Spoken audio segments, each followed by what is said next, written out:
Two questions you need to ask yourself if an exercise is causing pain. What's up, everyone? Coach Tony from Bomvex Strength. And if you have been strength training for any period of time, chances are you've run into pain in the weight room. I hate to say that pain is just part of the process, but if you love to power lift or if you love to do heavy barbell strength training in any form, chances are you're gonna get hurt somewhere along the line. It's stupid to wear chronic pain as a badge of honor, but I think it's also a lie if you say to yourself, or if you're a coach and you say to your clients that if you do everything right, you're not gonna be in pain. You can do everything right and still run into pain while training. That's part of pushing your body to its limits, and when you push your body to its limits, you get a lot of great results, but you're gonna get some bumps and bruises as part of the cost of doing business, so to speak. So it can be really, really tempting as a coach. I know I've certainly done this in the past to try to diagnose the reason for pain or try to assess a client and figure out why they might be in pain. And if a client comes to me and says, this exercise makes this muscle hurt or this joint hurt, and sometimes the first response to that, the temptation is to be like, okay, let's figure out why you're in pain. Let's assess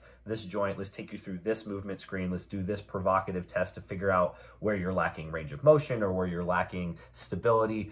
But it can be much simpler than that. And for those of us who are not medical professionals, really the best course of action that we can take is to take these simpler routes instead of overcomplicating things when we often don't need to. So the two questions are you doing the exercise right? And are you using a load that's appropriate? Because in my experience over all my years of lifting and all my years of coaching is that most pain and most injuries occur due to two things: poor technique and poor load management. And as lifters and as lifting coaches, we are in control of those things. Very often we're not in control of the things such as a joint not having enough range of motion, a joint not having enough stability. It's not our place to diagnose injuries. So what we can do is we can make sure that we're lifting with good technique and we're putting the right weight on the bar. When it comes down to being in pain because of an exercise, first things first, just make sure that you're doing it right. Make sure that you're lifting with proper technique. And that is a very gray area. It's kind of an ambiguous thing. For me say many, many times that there are many right ways to lift and very few objectively wrong ways to lift. But if we've been lifting for any sort of period of time, we kind of intuitively know that there are better ways to lift than others in terms of loading the tissues and the joints in a way that's probably going to lead to the least amount of pain. If an exercise is causing pain,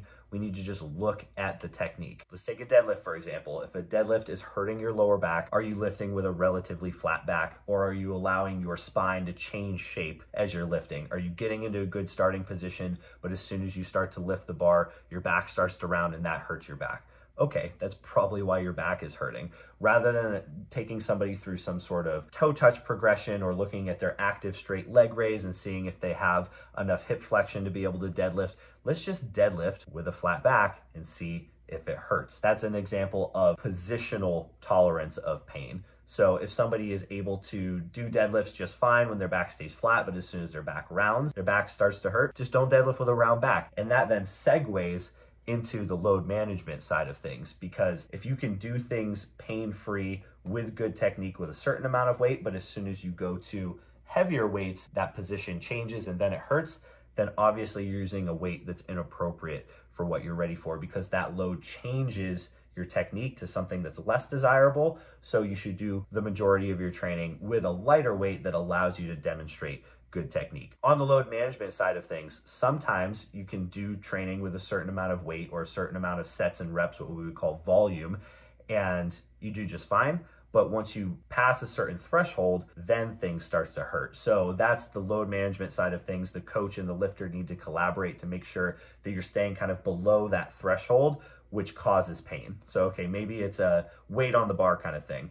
My shoulder feels great when I bench press all the way up until 225 pounds. And as soon as I go heavier than 225, my shoulder starts to ache regardless of changes in technique. Okay, we can still work with that. Let's stay with a weight on the bar that lets me train pain-free, and let's wait to add weight on the bar until we build up some tolerance to those heavier loads. And if you check those two boxes, technique is good, weight on the bar is appropriate, and an exercise still hurts, just choose a different exercise. Keep it simple. It's not our job as lifters and as coaches of lifters to get a lifter out of pain. It's our job to find the best way to train productively without pain. And there are so many different exercises you can do to accomplish the task at hand, which is 9 times out of 10 to get stronger. Find an exercise for the same muscle group with a similar pattern that doesn't cause pain. So if back squatting is hurting my hip, then maybe I can try a safety bar squat or a front squat or a goblet squat.